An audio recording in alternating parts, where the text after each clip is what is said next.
It might not be fulfilling, but that's not what it's about. Your ego, your mind don't care about whether or not you're happy. That's your heart job. In order for you to live an extraordinary life, you will have to learn to trust yourself. There's just no way around. And self-trust requires self-honesty. And that is what terrifies most people. Because once you become very honest with yourself, you'll very likely have to admit where you are lying to yourself, where you're betraying yourself, where you are doing things that are not in congruence with who you say you want to be. In my last video, I talked about the fear of making the wrong decision. If you haven't watched it yet, feel free to check it out. I'm going to link it up here. And I shared that what this fear is really all about is not what you think. In this video, though, I'm taking it even further, saying that the real fear is trusting yourself. Because once you do, you can no longer rely on anything or anyone outside of you. You can no longer lay back. You can no longer make others responsible for the way you're living, for how your life is. You cannot guilt and blame and shame anyone but yourself. And it's not even about that. It's about radical self-responsibility, ownership for your own BS. It's about accountability and holding yourself to a higher standard. Because if you want to make that next level happen, baby, you gotta be her. You gotta become the version who actually embodies that next level. And you gotta do that now. Because you can only get there by being her now. Self-trust requires self-honesty. Because in order for you to trust yourself, you will have to be really honest about what you want, who you are, and who you want to be. And that can be terrifying because most of the time it threatens your current identity. And you already know that you will have to sacrifice certain things, people, obviously, not literally. You will have to let go of the old in order for you to become the new. And your current self will hate that sacrifice or the sacrifices you will have to make in order to get here, because there's currently secondary gain in who you are being and where you are at right now. What I mean by this is, as long as there is hidden benefit in staying exactly who you are and where you are right now, you will very likely not make any powerful decisions that actually will get you to the next level, because it's just way more comfortable.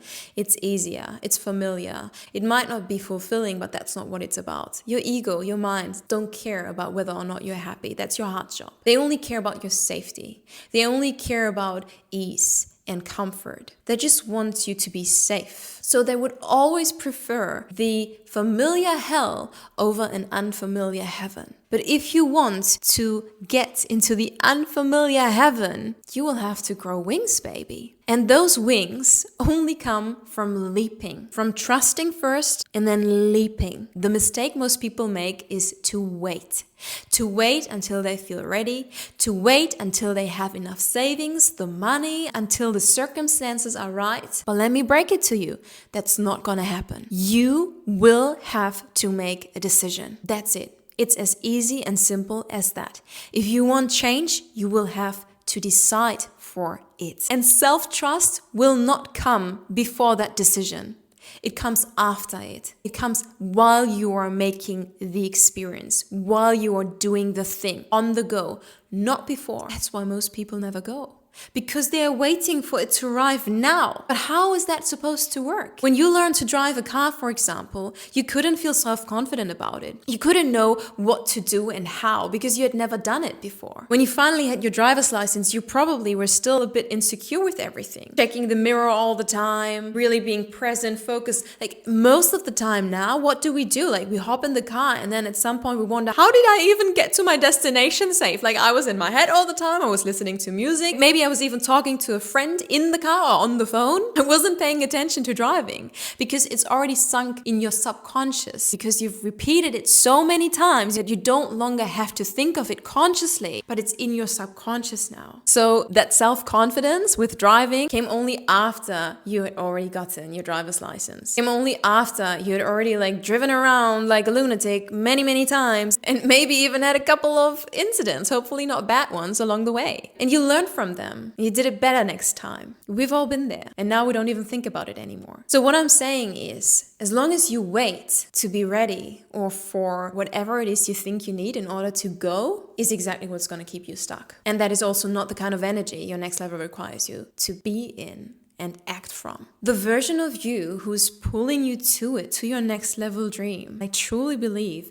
it is your future self, like through your inner knowing, through your inner guidance, letting you know, hey, this is gonna be great, let's do it. Like, just trust me, let's fucking go. She's not playing in that kind of energy. She can't, because if she did, she would probably still be you. But she's already there, because in another dimension, you already made it happen. Like in the movie Interstellar. Just think of it like that. She's playing in the energy of self-trust, self-belief. She's really super honest with herself also. Because she has to, in order for having made this next level happen, that she's now drawing you to. And that is all the safety you need in order to leap. You don't need anyone else's approval. You don't need to feel ready. Ready is an illusion. You will never feel ready. And she's letting you know through your inner knowing. Question is, can you trust it? Can you trust yourself more than anyone else, anything outside of you? Because no one else knows. No one else can know. How could they? No one else is you. No one else has ever walked one day in your shoes. No one else knows all of you but you.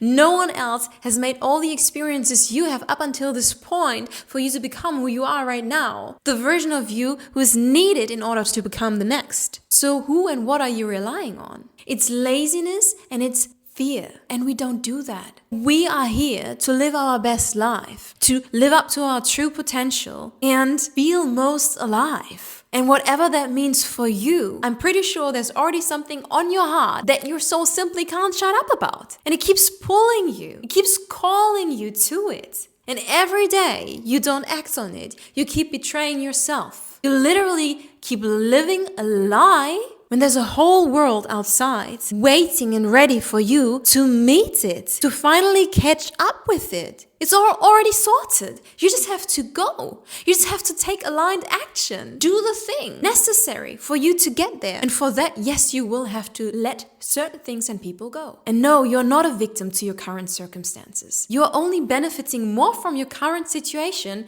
than you think you will from what you truly want. Because you don't know what is actually awaiting you on the other side once you go. There are all these question marks, and you fear that it might be less than what you have right now. So you hold on to it. You don't want to let it go because what if? The what if doesn't matter. Even if it is less than what you have right now, you have already made it to this current level. You already know how to get here. So there is no possibility for you to go back to less than where you are right now and who you are being, because you already know how to get here again, because you've done it before. Meaning you can only up level. The worst thing that can possibly happen is you try not reaching your next level as soon and with as much grace and ease as you'd hoped you would, and then try again until you do, and or giving up and going back to where you are now. And then what? Then what? Then you just continue living your life exactly how it is right now. That is the worst case scenario. Before I started my own hair and makeup artist business in 2015, I was working as a hairdresser. And while I loved my job, I hated the conditions it came with. I was standing all day, I had to talk to people all the time, and I do have a social battery. Like, I'm both an extrovert and an introvert. I need my me time, my alone time, but in this salon, it wasn't possible. I had to be switched on all the time. I had to be talking to people all the time. I had to be like just delivering all the time. And it was a lot, physically, mentally, emotionally, on all levels. And on top of that came that the money was really not that good. So I thought about like, okay, what else could I do? I love the beauty industry and I would like to stay in it, but I would like to be my own boss. I would like to decide about my time, be more flexible, be more free. And I would also like to make a lot more money. And then life led me to hair and makeup artistry. And I remember having only saved up roughly 1,000 euros at the time. My salary was really not that high. I was only 23 and that's all the money I had. But I had already figured out that I wanted to become a hair and makeup artist. And I decided, okay, I'm gonna do it. I'm just gonna try, fuck it. The more you fuck around, the more you find out. So I went for it and I thought to myself, younger me was already so smart. The worst thing that can happen is me trying, starting this business, not be successful, not having clients, not making money, and then go back to hairdressing again. So my current reality was already my worst case scenario. And while I didn't like it, I was aware that the worst case was not really as bad as my mind tried to make it be. So I thought like, okay, I already know how to be a hairdresser. I already know how to make money as such. So I really have nothing to lose, but everything to gain. And what can I say? It worked out. Only because I was willing to leap and I was willing to make the sacrifices. Because yes, I actually am the kind of person who just quits a job and then goes from there. I, again, only had saved up 1,000 euros at the time and did not have much else to my name. I remember working my butt off though in order to make my dream happen. And only a few months later, I actually moved into my very first own apartment. On top of all that, so I had even more expenses, right? But for some reason, I trusted. I trusted and I just went for it. And everything turned out to be great. So how do you change your current situation if you find yourself exactly in that spot, right? Like where you want to make a change, but now you're aware that you're currently benefiting more from staying right where you are instead of going for what you truly want. Make a fucking decision, baby. You will have to. And no one is forcing you to go for your next level dream. You can stay exactly where you are. It's your life and you have free will. But go by the saying, love it, leave it, or change it. If you don't want to change it, that's cool. But if you do, and you can feel yourself slowly dying inside every single day by betraying your truth and not going for what it is you truly want, you will have to change yourself and your life. Was it easy to trust my intuition and go to Melbourne in 2024, literally based on nothing but an intuitive hit, and my intuition only giving me this one information: you should go to Melbourne. And me being like, all right, like, where did that just come from? Who's even talking here? Was that my intuition or was that just a random thought? Is someone messing with me? Because I was like randomly scrolling on my phone. I wasn't even thinking of moving in that very moment. I wasn't thinking of like doing anything but like just scrolling through my phone. All I had was this information of I should go to Melbourne. And I thought to myself, okay, maybe I should. But maybe I should wait a few days, only to see if that really was my intuition. If it was, it will come back and it's not going to leave me. And it didn't. It only grew bigger every day. So I started acting on it. And I even said to myself and God, if I'm supposed to do this, you're gonna make this as smooth and easy as possible, because I'm done with struggling. Like, I've struggled a lot the past few years and I am exhausted. I don't want it anymore. I've actually created myself a pretty cool life here in Sydney and I'm not willing to give up on that. I wasn't at the time. I wasn't. But I was still open to more magic life was willing to give me if only I'm willing to receive it. So I took aligned action and everything was just flowing. This is an unknown. There's a question. I don't know how to do this, that, blah. Here are all the answers. That's what it was like. That's how I knew I was meant to go. Was it easy? No. It wasn't. It was everything but easy. It was actually super stressful still, but in a very peaceful way. Because I still had to make a lot of things happen in order to realize this. I've talked about this in some of my recent videos, sharing about my troubles actually finding a place in Melbourne. I'm also gonna link that up here. It wasn't easy, but also it was. Nothing was handed to me, but doors opened up much more naturally, quicker, and easily than normally. So I basically only had to walk through the doors life had already opened for me. And the only reason why I could trust my inner guidance was because I hadn't made the experience before that I can. In 2011, for example, for the very first time when I moved to Australia as an au pair, I had already done so many things in my life that required trust and leap and allowed me to make experiences and gain proof that it's safe to do so. That trusting myself, my inner guidance,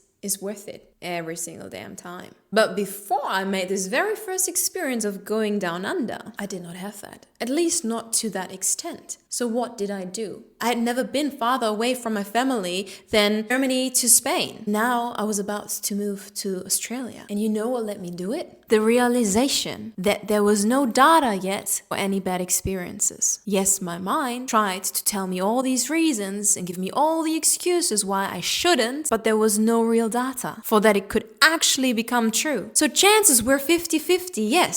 But that meant 50% were on my side. And I used that for me. I thought to myself, if I go, I'm gonna make it happen. And it's gonna be great. And if it's not right away, I will make it great. That was my goal. And boy, did it turn out great. So if that is you right now, or you feel like you're betraying yourself by not following your truth, that would literally unlock your next level, then what have you got to lose? Why are you still giving a flying on other people's opinion, their judgment, potential judgment? You don't even know what they are going to say, what they are going to do. If they say or do anything, like, screw that. These people most of the time aren't even close to where you want to be, because those who are would never judge you for it. Never. They would cheer for you and support you instead. As long as you are not harming anyone by going for your North Star, you should do it, baby. I'm not saying it's gonna be easy, but I'm saying it's gonna be worth it. So trust, leap, do the thing, and prove to yourself that as long as you walk in truth, you can't possibly fail. Even if it looks super messy in the beginning or in the very middle of it, in the long run, truth can and will only ever take you somewhere great. Just my experience. You might or might not listen to it, but it's coming from someone who has done the thing many times before. So I know what I'm talking about. And if I could spark something in you just a little today, I hope that you trust it and that you make it happen, because this is your life and you deserve a great story.